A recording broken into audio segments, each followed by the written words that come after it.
تازه او نوې خبر ویسټ انډیز د افغانستان پر وړاندې سیالیو لپاره لوبډله اعلان کړه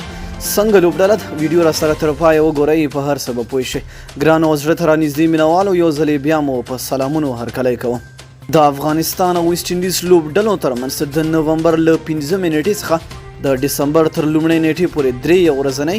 درې شل ورځې او یوه ټیسټ لوبه ترسره کوي ویسټ انډیز لوبډلې تېره اونۍ د افغانستان لوبډلې پخوانی مشر روزونکي د خپلې لوبډلې مشر روزونکي په حیث پر دنده وګماره د افغانستان پر وړاندې به د نوموړي مشري د ویسټ انډیز لپاره ډیره ګټوره وي د ویسټ انډیز لوبډلې څه موده وړاندې د شل ورځو او یو ورځنیو لوبو لوبډل مشر بدل کړ چې پر ځای یې پخوانی لوبغاړی پولارډ یو وار بیا لوبډلې ته راستون شو او لوبډل مشر هم وټاکل شو لکه څرنګه چې درې ورځې وړاندې د ویسټ انډیز لوبډلې کورنۍ سیالۍ پای ته ورسېدې کرکټبورډي ځینې هغه لوبغاړي چې په دغه لیګ کې ښه وځلېدل د افغانستان پر وړاندې لوبډله کې شامل کړي دي بلخوا د افغانستان کرکټ ملي لوبډلې بشپړ لوبغاړي په کورنۍ سیالۍ او شپږیزه لیګ پر سیالیو بوخت دي چې له دې وړاندې به لوبغاړي هند ته د تمرین لپاره ځي او له هغې وروسته به د یادو سیالیو لپاره لوبډله اعلانوي د افغانستان لوبډلې مشر راشد خان وړمه ورځ ویلي وو چې د ویسټ انډیز پر وړاندې به هغه لوبغاړي هم لوبډله کې شامل کړي چې په شپږیزه لیګ کې ښه وځلیږي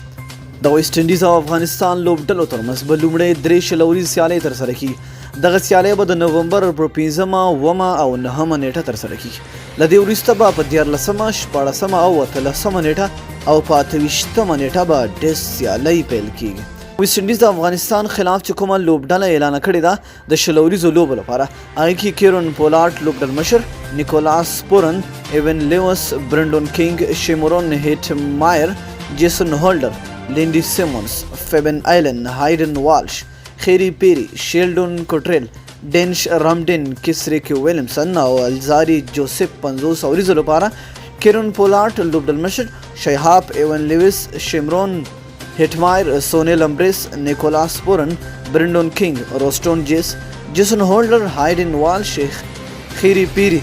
شیلډون کیټریل روماریو شیپهرډ او الزاري جوسف د ټیسټ سیالیو لپاره جیسن هولډر لوبډل مشر کرایک بریډ ویب جون کمبل شیمرون هیټمایر روسټن چیس شنیډورچ کیمر روچ شمارا کوروال سونیل امبریس کیمو پاول او الزاري جوسف او دا جالبه لوبه به د نومبر پر 15 پیلیږي نو مینه او مننه چې ویډیو مرا سره تر پایه ولیدله تر بیا ښې چارې